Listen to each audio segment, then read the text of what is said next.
Hi everyone, welcome back to Linden Boulevard. This is Erin and I wanted to do a quick update video on different projects that I've done in the past couple months. And we're gonna start out with no further ado, the chop and extend of this dog. Every time I start talking in the video, this dog wants to be a part of the video. Can you hear her? Anyway, so I wanted to update you on the chop and extend of the Philodendron Splendid. That was a huge fail. So we're going to talk about that. We're going to talk about the succulent plantings that I did. One was at the end of fall, mid-fall, and then the other one was recently in January. And then I also wanted to talk about the chop of the Monstera elbow and what happened there. Oh, and I guess the first one too was the big project where I chopped up my neon pothos because it had a bunch of root rot. It had these huge, like 5-foot vines, like a very huge pot. I think it was an 8-inch pot of full, well, it started out really full of neon pothos. And then it started dwindling. I discovered the root rot. So we're going to update you on what happened with that. And I think that's it. Well, my most recent plant fail, and that is this here. This was my super awesome Philodendron Splendid that I decided I wanted to do the chop and extend pole with, and I chopped and extended this Philodendron Splendid that was growing on the pole, but it didn't have any aerial roots, but I didn't really investigate that before I started chopping it. So I just basically slowly killed it. So this was the chop and extend, and behind me is the original Philodendron, and that was a Hoya. So this is the original that I chopped from, and then I killed it. These awesome, oh my God, these awesome leaves this was one of the smaller ones. I'm going to show you the other one that's pretty much dead.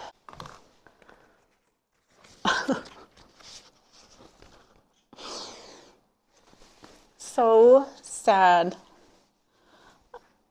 So I guess the lesson learned, instead of just doing, which is what I do a lot, is just do and pay the consequences later or reap the benefits, which one I'm not really sure. This one obviously is a learning lesson.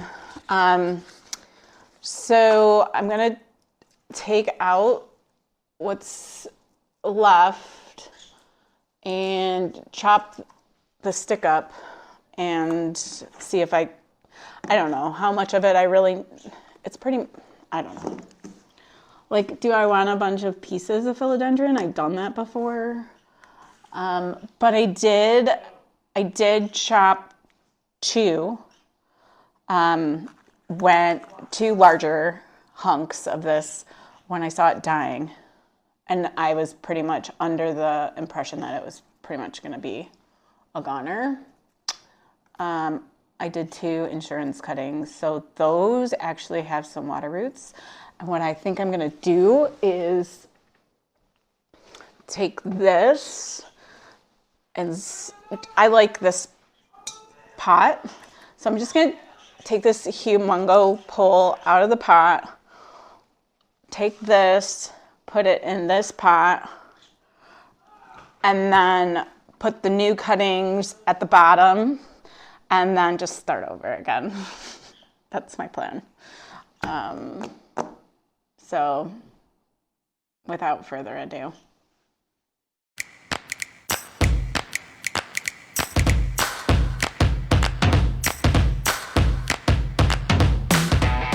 Here. Okay, so what I thought was completely done. This has actually got new growth, and then there's an activated growth point right here. So I'm just gonna repot this when I do the whole thing. But I just thought I'd show you. And then there's a node down here, but this is rotten. So I will chop off the rotted stuff. I'll probably chop to here. Then we'll let this dry out. So I'm gonna do that now while I'm working on all this.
Okay, kind of like brownies. Just gonna loosen the edges because I'm gonna put this into there.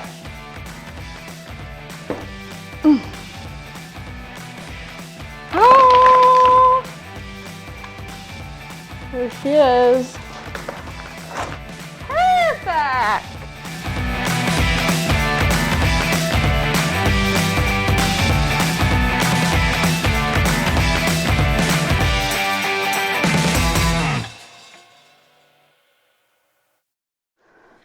Campu sport to bottoms in here too. Just get those out of the way. So here's one. Awesome roots. So I'm gonna dig a hole and shove it in. Put her right here, I think.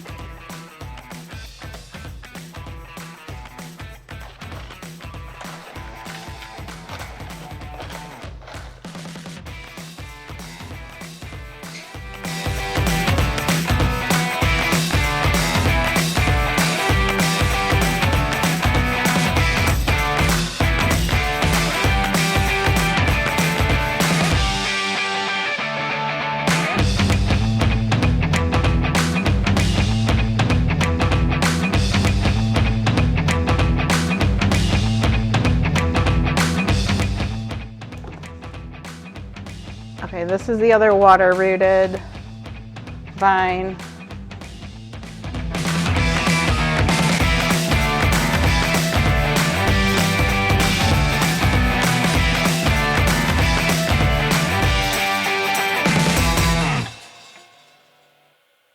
No, this is a north facing window. Oops, north facing window. So as she grows, I will add that second pole on and she'll take up here. I'll have to rearrange my hanging pots, but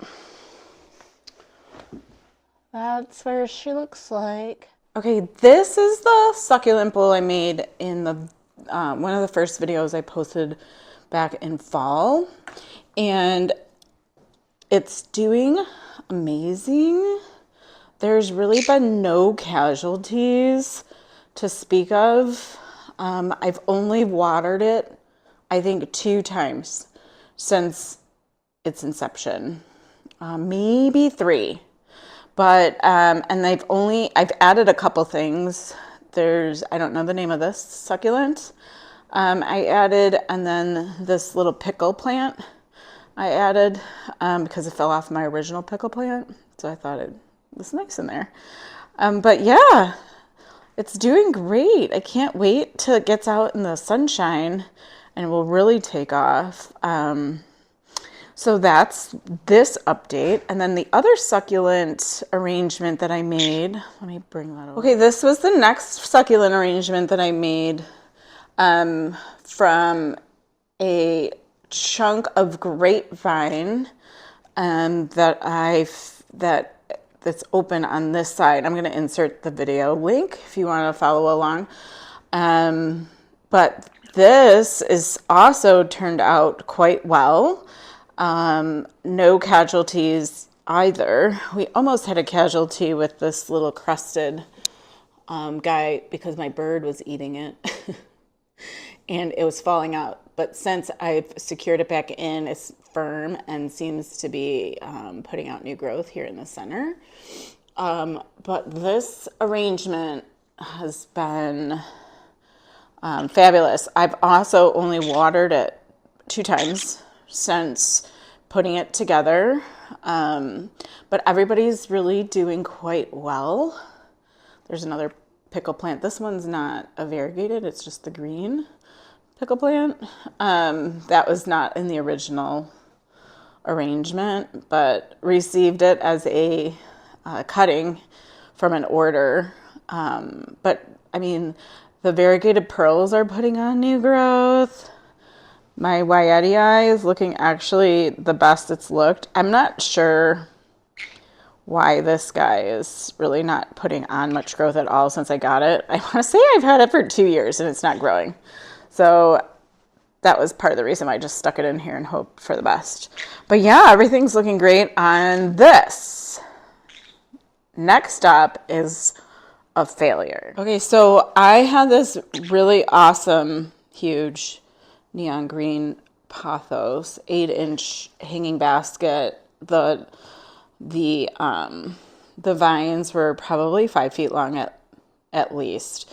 Anyway, it got root rot and I went to rescue it in the middle of winter. So, well, not the middle of winter, close to the beginning of winter, end of fall. So this is all that's left, is this cutting jar in water, and then this little vine here that I have trellised. This is all that I salvaged from over 100 cuttings. I started them in a vase. The cuttings were way too long, I think, to be water rooted at the time of the season that I water rooted it. And then they were doing nothing, so except rotting.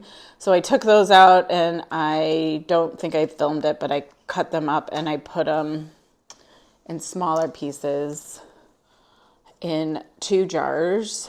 Both of them mostly rotted as well, so I cut them again. And this was just this week that I put the remaining cuttings in here. Let's see, there's 1, 2, 3, 4, 5, maybe 6 vines of like the 150 survived. And now I have some growth. You actually can't even see. Well, yeah, you can maybe. Let me see if I put this down. There's some new root growth down here of the vines, and a little bit right there. But this is it. This was the only success of that huge pot. The good thing about pothos in general is that they don't take time to propagate when you propagate them correctly. So in no time, probably by next season, I'll have a nice full pot of neon pothos again. But like I said, you can't really fail, right? I mean, it's not really a failure, it's a learning experience, right? So I might not have as long of cuttings as I anticipated or as many, but there's some survivors. So that's update. It's another update. And then my last update is my elbow. So this is where I chopped it. So there were like six. There's like 4 nodes that were all white, more white than this leaf. And essentially that's not going to be sustainable. So I'm trying to do a reset on this. So I chopped it, and then I was like wondering what's going to happen. But I do have noted right here, I don't know if you could see on camera. Let me see if I can get it to focus. But right in that vein, there's a bump, and that is a new growth point that got activated from the chop. I was hoping I wasn't too close to the previous node that I wasn't going to get an activated growth point, but it does look like that. Let's see. There, that's better. That has been activated. So hopefully this spring I'll get a new vine started from that point forward. It's right on the white though, so I might get a lot of white, but we'll see. The chopped piece, all of those have rotted, so there's no insurance on that. But if I have to, I have 1, 2, 3, 4, 5, 6 nodes to work with, but going forward. So in 6 months from now, hopefully I have a better update to show you on this guy. I clean out the greenhouse. So this is the next big update coming. We're going to be moving the potting bench over. This from the basement is our old slop sink from the laundry room. That is going to go on the stand, and then the stand I think is going to go on that back wall, and we're going to actually make it a sink to do work in. That will also catch water in a bucket for watering and reusing. And then we also have an old stove that we plan on somehow, a wood burning stove that we plan on using in here. So I'm not exactly sure where the sink is going to go. I know the stove is going to go on that back wall and be piped out the opening, and then we'll finish enclosing this. I also probably will continue the painting on the inside and bring this color on the inside throughout to just make it more uniform and less choppy, and then improve the lighting. We have these nice solar lights, and I'll probably get some more of those, maybe even like a solar lit chandelier for the middle. I don't know, my brain's going crazy. We'll see what happens, but that's for an upcoming video in the future. So stay tuned. Thanks for tuning in for today. Have a great rest of your week and enjoy the warming weather if you're in Michigan. And if you're already enjoying the warm weather, then I'm jealous. Have a great day. Bye.